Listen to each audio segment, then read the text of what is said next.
తూర్పు Taiwan హులిన్ కౌంటీలోని షాంపెంగ్ township లో సోమవారం కేవలం 9 నిమిషాల వ్యవధిలో 5 సార్లు భూమి కంపించడం కలకలం రేపింది. స్థానిక కాలమానం ప్రకారం సాయంత్రం 5:08 నుంచి 5:17 మధ్య భూ ప్రకంపనలు చోటు చేసుకున్నాయి. భూ ప్రకంపనలతో ప్రజలు భయాందోళనకు గురయ్యారు. ఇక 2 వారాల కిందట తూర్పు తైవాన్ లో రిక్టర్ స్కేలుపై 7.4గా తీవ్రత నమోదైంది. 4 వ్యక్తులు మరణించగా 700 మందికి పైగా గాయపడ్డారు.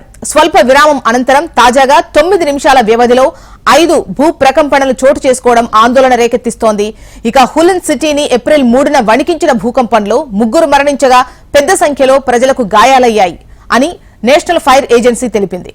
భూకంప కేంద్రమైన హులియన్ కౌంటీలోనే ఈ ఘటనలో 132 మందికి గాయాలయ్యాయి.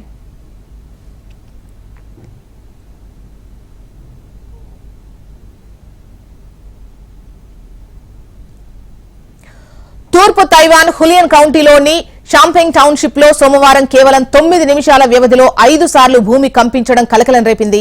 స్థానిక కాలమానం ప్రకారం సాయంత్రం 5:08 నుంచి 5:17 మధ్య భూ ప్రకంపనలు చోటు చేసుకున్నాయి.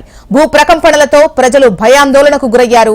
ఇక 2 వారాల కిందట తూర్పు తైవాన్ లో రిక్టర్ స్కేలుపై 7.4 తీవ్రతతో భారీ భూకంపం సంభవించడంతో 4 వ్యక్తులు మరణించగా 700 మందికి పైగా గాయపడ్డారు.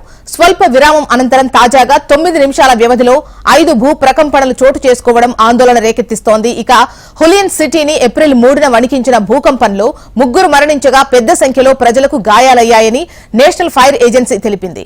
భూకంప కేంద్రమైన హులియన్ కౌంటీలోని ఈ ఘటనలో 132 మందికి గాయాలయ్యాయి.